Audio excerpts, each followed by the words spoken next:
कारंजा बसस्थानकावर वृद्धाच्या खिशातून 42,000ची चोरी, पोलिसांचे 4 तासात कौतुकास्पद यश।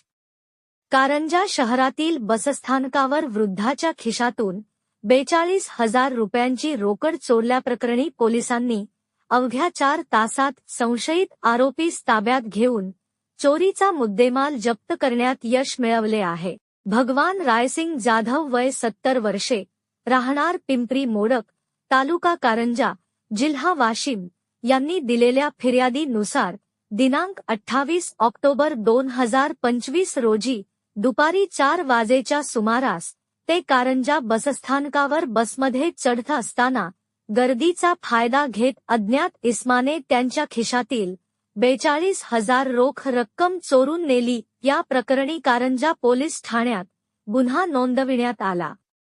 गुन्ह्याचे गांभीर्य लक्षात घेऊन पोलीस निरीक्षक दिनेशचंद्र शुक्ला यांनी तपास पथक तयार केले। मिळालेल्या गोपनीय माहितीच्या आधारे उमेशकुमार बिबेकर व मोहम्मद परसुवाले यांना अकोला येथे रवाना करण्यात आले। सायबर पोलीस स्टेशन वाशिम यांच्या मदतीने व तांत्रिक तपासाच्या आधारे संशयिताचा शोध घेण्यात आला।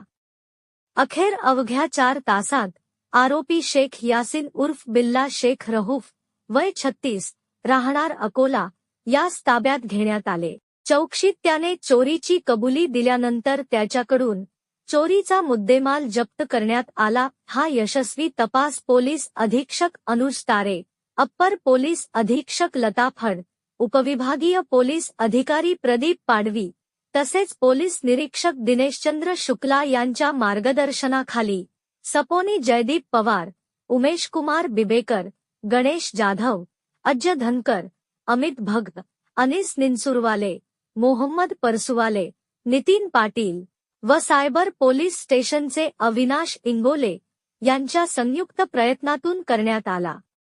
या घटनेमुळे कारंजा पोलिसांच्या तत्परतेचे व तपास कौशल्याचे कौतुक होत आहे।